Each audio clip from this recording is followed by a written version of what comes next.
Quantum mechanics में last time जब हमने देखा था तो मैंने बात की थी particle in a one dimensional box की।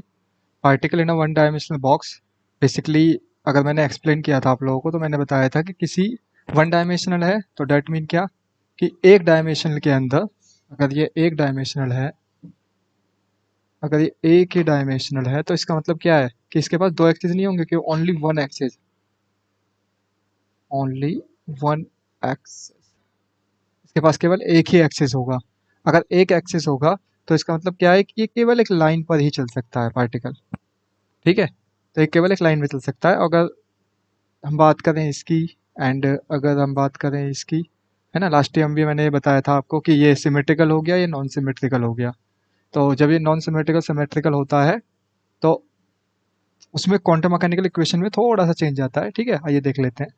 देखिए, ये आपका नॉन सिमेट्रिकल है क्योंकि जीरो यहाँ पर है और एल यहाँ पर है, तो नॉन सिमेट्रिकल हो गया।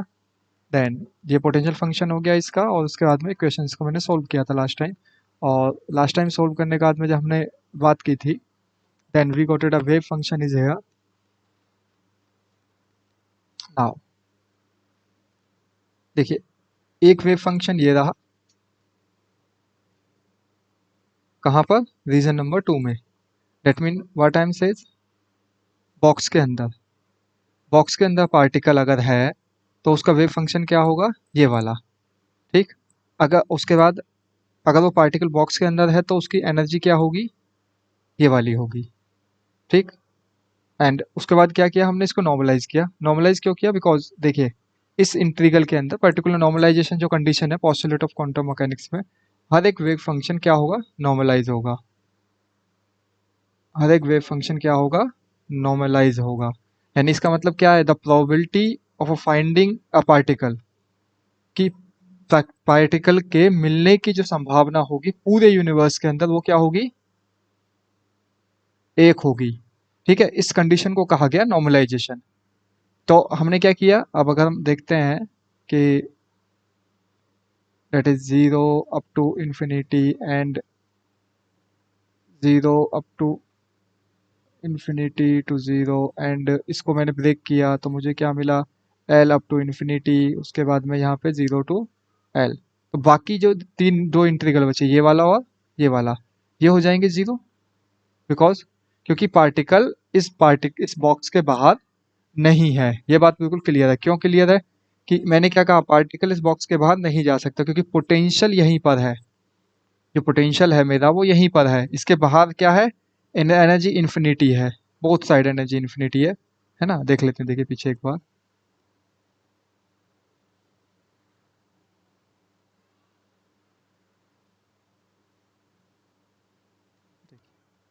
ये रहा। देखिए, यहाँ पर क्या है, पोटेंशियल मेरा कैसा है, इन्फिनिटी। जब मेरा पोटेंशियल इन्फिनिटी है तो क्या दिक्कत आएगी कि पार्टिकल यहाँ से बाहर नहीं जा सकता। जब पोटेंशियल मेरा इन्फिनिटी है, मतलब इतना हैवी पोटेंशियल है कि वो अपने अंदर उस चीज को आने नहीं देता, तो पार्टिकल कहाँ रहेगा, रीजन नंबर 2 में केवल। ठीक, चलिए,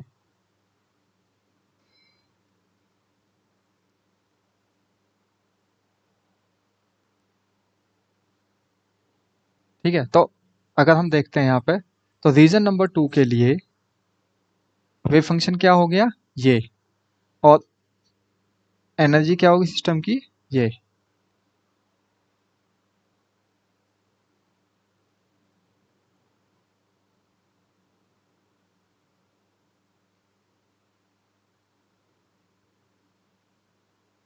ठीक, नाउ द इंटरेस्टिंग वन, अब क्या होगा, ये आ गया मेरा वेव फंक्शन नॉर्मलाइजेशन के बाद में। ठीक है, एंड उसके बाद में इसका इंटरप्रेट हुआ, ठीक है, चलिए, है ना, ये हो गया।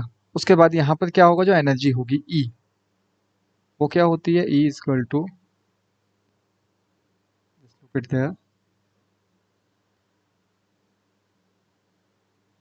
Is equal to N square H cross over 2m square. ठीक है, ये एनर्जी होगी हमारी सिस्टम की।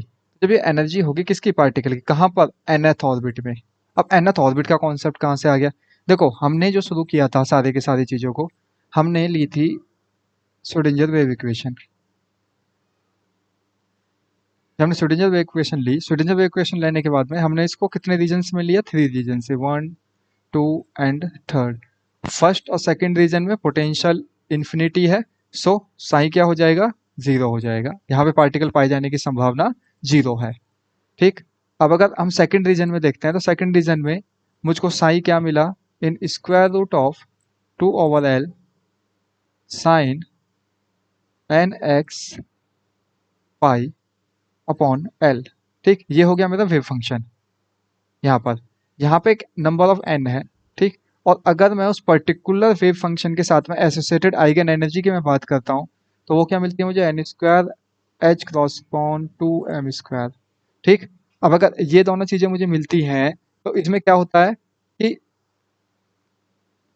जो n होगा, जैसे जैसे नंबर ऑफ n बदलेंगे, अब n क्या है? n का मीनिंग हमने कहा कि अगर n बराबर 1 है, क्योंकि n क्या है? The set of natural number. ये बात मुझे कहाँ से पता चली? यहाँ से, जब मैंने इसको सॉल्व किया इक्वेशन को। जब मैंने इक्वेशन को सॉल्व किया तो देखो यहाँ पर इस इक्वेशन को सॉल्व करने में ये बात यहाँ से बिल्कुल क्लियर है कि जो n होगा वो क्या होगा? एक नेचुरल नंबर का सेट होगा, क्योंकि sine theta is equal to 0 when theta is what it is? Theta is n pi. जबकि n की वैल्यू कहाँ से शुरू होती है? 1 से लेके 2 3 4 5 6 7 8 9 10 तक, है ना, up to and so on. तो अब यहाँ पे क्या होगा आपका कि वेव फंक्शन हो गया n बराबर 1 के लिए। अगर n बराबर 1 के लिए देखता हूँ तो वेव फंक्शन किस तरह का होगा? इस तरह का। ठीक, n बराबर 2 के लिए 1 hormone, second harmonic, third harmonic. ठीक, उसके बाद में हमने पार्टिकल की जो बोर इंटरप्रिटेशन है, मतलब प्रोबेबिलिटी इंटरप्रिटेशन है, उसको देखा। तो n बराबर 1 के लिए इट इज देयर, n बराबर 2 के लिए इट इज देयर, n बराबर 3 के लिए इट इज देयर, n बराबर 4 के लिए it is looking like that. ठीक, तो हमने क्या देखा यहाँ पर कि जो फंक्शन होगा, मतलब पार्टिकल होगा, वो एक एसोसिएटेड होगा विद अ नंबर, है ना, that number called quantum number. n बराबर 1, n बराबर 2, n बराबर 3। तो पार्टिकल क्या करेगा? n बराबर 1, n बराबर 2, n बराबर 3 इन सब ऑर्बिटल्स में आके रहेगा। अगर लेट कंसीडर मेरे पास में एक सिस्टम है जिसमें क्या हो, एक से ज्यादा इलेक्ट्रॉन है, या 2 इलेक्ट्रॉन है, या 3 इलेक्ट्रॉन है, चाहे यहाँ तो एक ही इलेक्ट्रॉन था, और एक ही इलेक्ट्रॉन क्या होता है? अगर वो ग्राउंड स्टेट में रहता है तो ये, और अगर उसकी एनर्जी ई बराबर H cross square upon 2m square होती है तो पार्टिकल कहाँ रहेगा? इस वाले एनर्जी के लेवल में। ठीक, और उसका वेव फंक्शन क्या होगा? बड़ा सिंपल सा, ये वाला। अगर वो n बराबर 2 में रहेगा, यानी इसका मतलब यहाँ पे क्या आ जाएगा? n स्क्वायर हो गया, तो यहाँ पे क्या हो जाएगा? 2 हो जाएगा, and it is to cancel. तो ये हो गया आपका। 3 वाले में रहेगा तो यहाँ पे क्या आ जाएगा? इट इज 9 एंड ओवर 2, तो वो पार्टिकल यहाँ पर रहेगा। ठीक है, 4 वाले में ऊपर रहेगा। तो इस पर बात बिल्कुल क्लियर है कि अगर जैसे जैसे मेरे पास में नंबर ऑफ पार्टिकल अगर लेट कंसिडर इंक्रीज हो जाते हैं तो वो भी इसी सर्टन पर रहेंगे कि यानी जिस पार्टिकल के पास में जितनी एनर्जी होगी उस एनर्जी के साथ में उसके पास एक एसोसिएटेड वेव फंक्शन भी होगा। ठीक, क्लियर। चलिए, पार्टिकल ना वन डायमेंशनल बॉक्स की बात रही। आज हम थोड़ी सी नई बात कर लेते हैं। अब नई बात में हमारे सामने, अगर हम नई बात करते हैं तो नई में हमारे सामने क्या है? एक नई चीज है ना, दैट्स कॉल्ड हार्मोनिक ऑक्सीलेटर।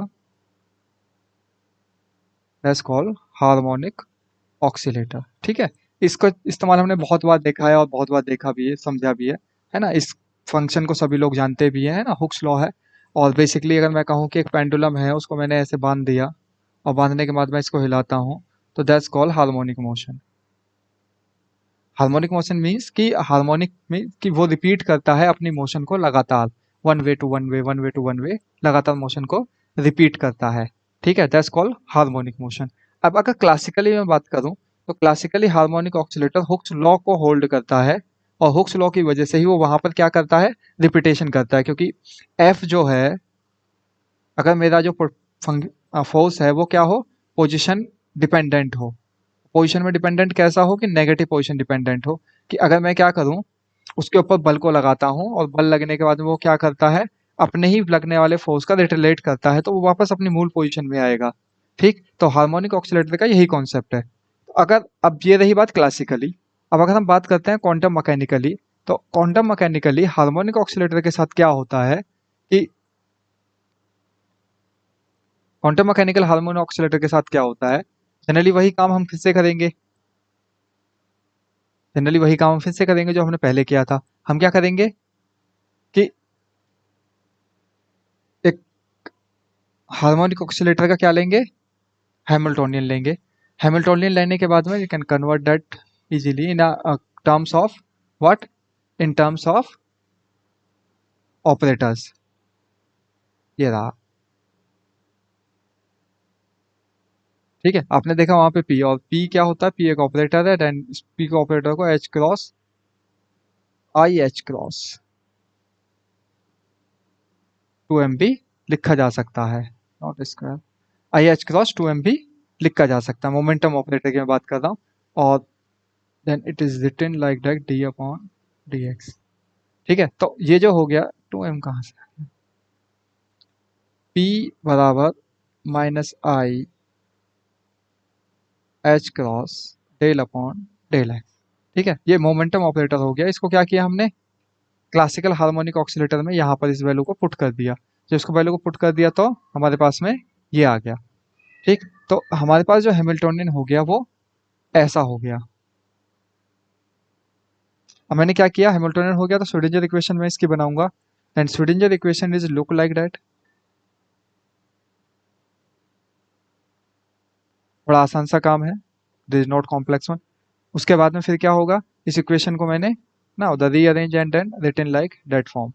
जब इस फॉर्म में मैंने इसको लिख लिया, अब मैं क्या करूंगा, आगे बढ़ते हैं, ठीक है। इसको मैंने क्या किया, ये हो गया, एंड जो इक्वेशन है उसको रिराइट करके हमने कैसा बना लिया, इस फॉर्म में बना लिया, ठीक। वेयर अल्फा इज देयर, उसके बाद में आइगन एनर्जी क्या आएगी, ये आ गई, और फंक्शन क्या आ गया, ये आ गया।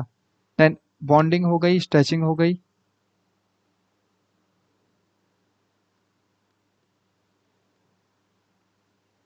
बेटा